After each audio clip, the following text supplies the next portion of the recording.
Wanderers. Thanks for tuning in. You're not going to have to look at my face for very long, but what I'm going to chat about today is a little bit of retrospective on 2016. I know that lots of folks have been doing resolutions for their hobby for this year, 2017. But I think before I do something like that, I need to sort of level set and go back and review the prior. So that's what we're going to do tonight. Stay tuned. So 2016, the year of the monkey in the Chinese zodiac, the year of something else in everybody else's zodiac. But the year kicked off for me hobby-wise by hosting this event right here. This is it came from the Out of the Basement event that we do in January every year. It's a collection of, I think at this roster we had 7 different miniature games go over the weekend. So popular ones like Warhammer 40,000, War Machine, Malifaux. Did we have Infinity at this one?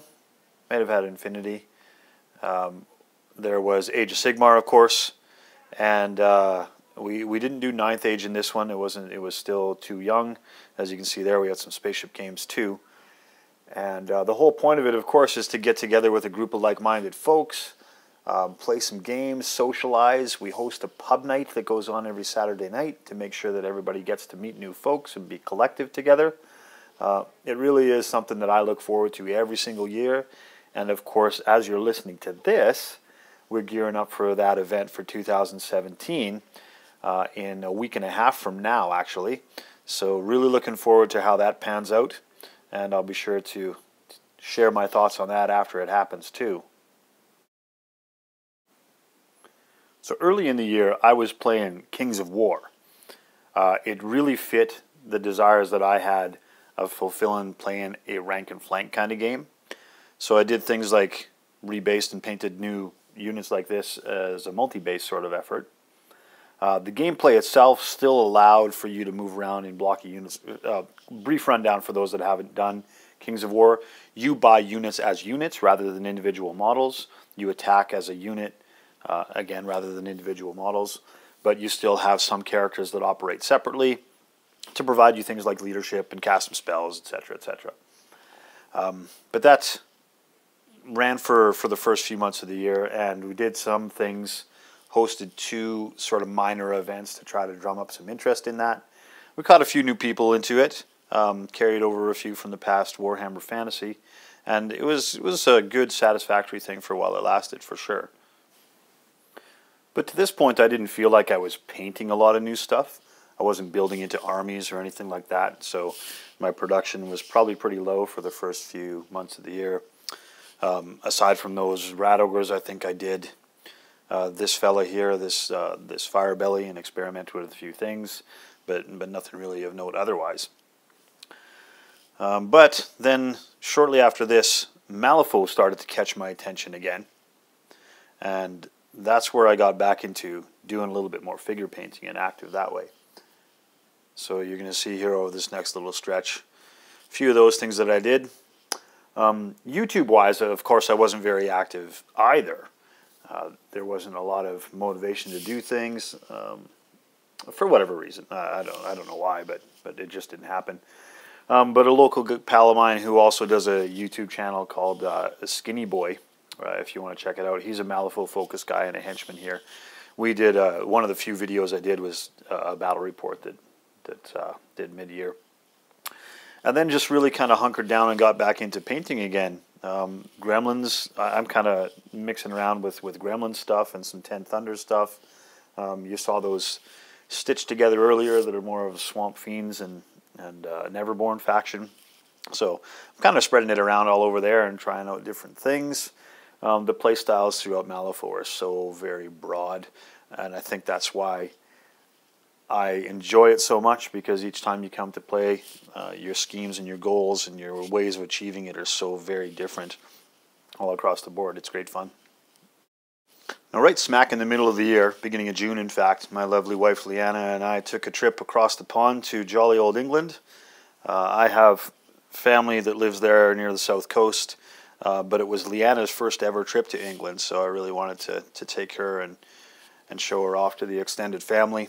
I had been there a number of times in the past, so we spent for her sakes, times looking at old castles and cathedrals, and we were there, you see, on the London Eye, touring around and seeing the city from a different perspective, and spent time with family and got to meet up with some that I hadn't seen in quite a number of years, actually, so it was very rewarding for me also. But of course you're asking yourself, what does this have to do with hobby, Kieran? Why are you boring us? Well, Leanna did indulge me with a trip to Warhammer World, which I had been to in the past, but not in a long time.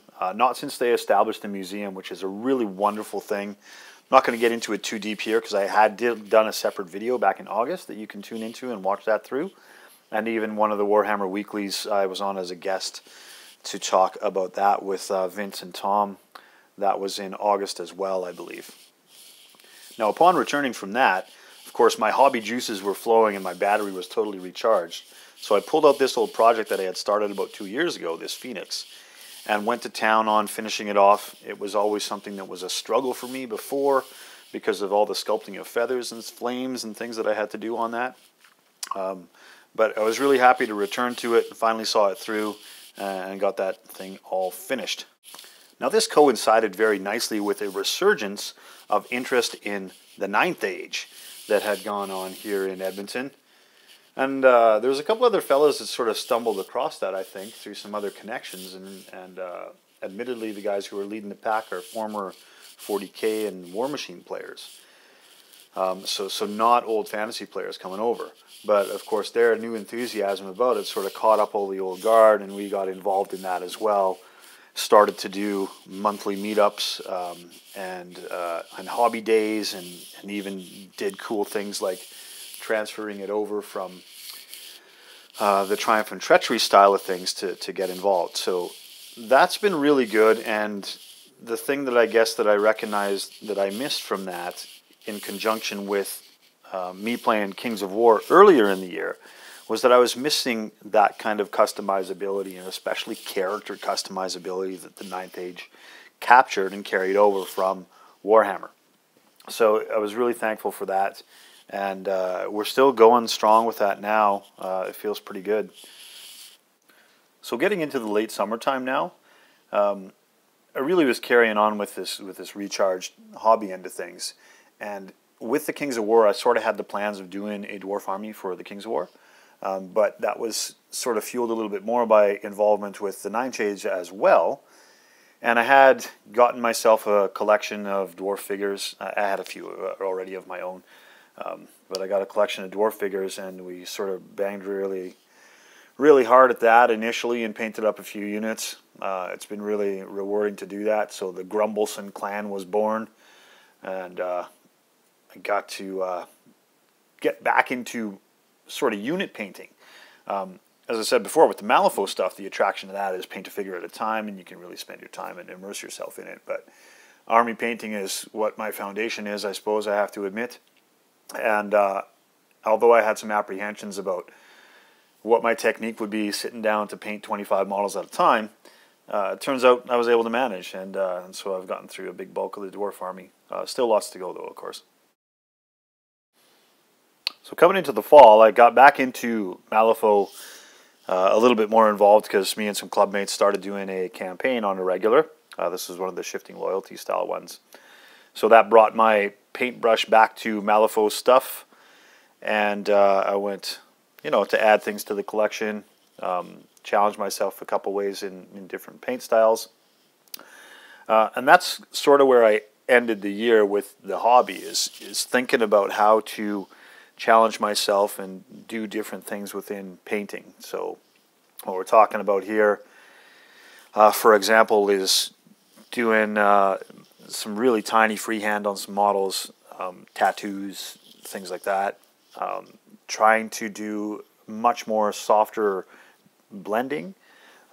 Black was a challenge that I did for myself, and I did this Deathmaster Snitch model that was very much a challenge that way for doing that kind of style of painting. So there's the brief recap. I guess if I was to sort of summarize the year, the downsides were I certainly didn't do a whole lot of volume hobbying. I certainly didn't do much YouTube investment either. But the upsides is that we did explore a couple of new games along the way, as we talked about, Kings of War, more Malifaux, revisiting the Ninth Age and really immersing into that. So those were all the positives they'll take away from it.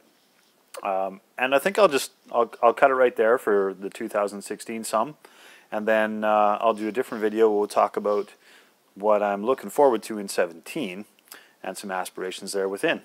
Okay, thanks again for watching.